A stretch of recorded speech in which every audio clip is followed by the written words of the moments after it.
CM Revanth Reddy మీడియాతో మాట్లాడుతున్నారు. ఇప్పుడు లైవ్ చూద్దాం. ముందు వివరించడం జరిగింది.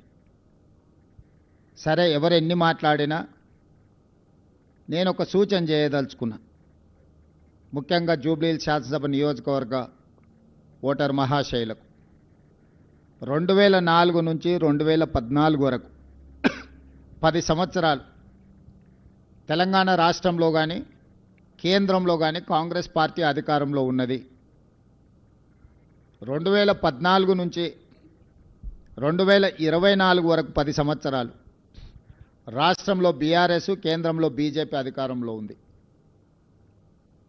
ఆనాడు 2004 నుంచి 2014 వరకు 10 సంవత్సరాలు రాష్ట్ర కేంద్రంలో కాంగ్రెస్ పార్టీ అధికారంలో ఉన్నప్పుడు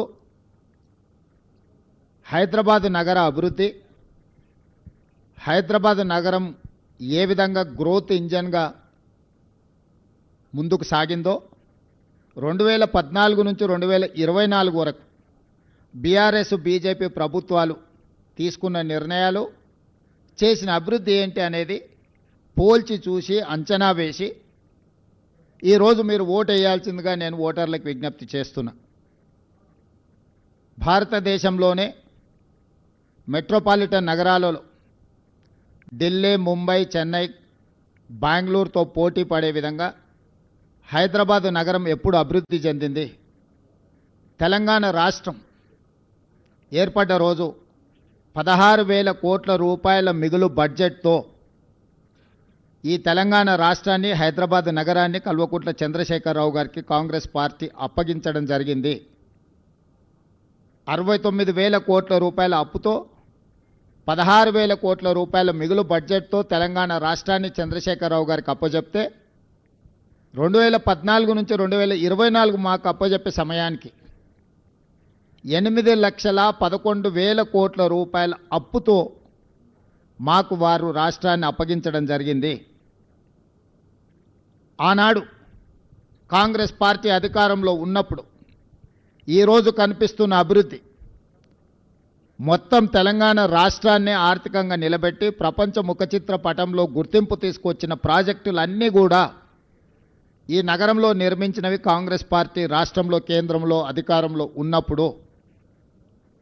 ప్రధానమంత్రిగా మన్మోహన్ సింగ్ గారు, ఉమ్మడి రాష్ట్ర ముఖ్యమంత్రిగా డాక్టర్ వైఎస్ రాజశేఖర రెడ్డి గారు, అంతకంటే ముందు కొనసాగించిన తెలుగుదేశం పార్టీ ప్రణాళికలను ముందుకు తీసుకెళ్లడమే కాకుండా ఈ నగరాన్ని ఒక గొప్ప నగరంగా, మహానగరంగా తీర్చిదిద్దిన మాట వాస్తవం కాదా?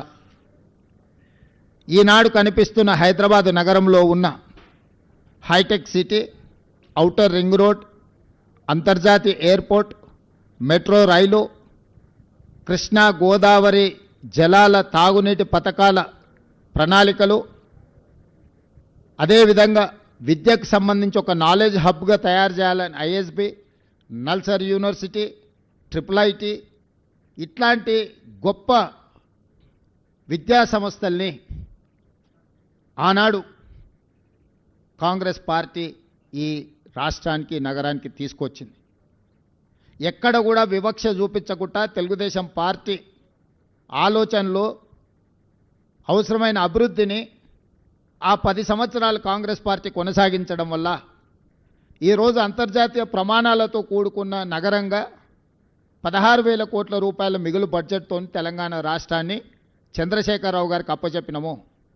మీడియా మిత్రులకు ఈరోజు నేను విజ్ఞప్తి చేస్తున్నా, ఈ గ్రోత్ ఇంజన్స్ మొత్తం కాంగ్రెస్ పార్టీ తీసుకొచ్చినాయి కదా. ఈరోజు ఐటీ కంపెనీలు, ఫార్మా కంపెనీలు,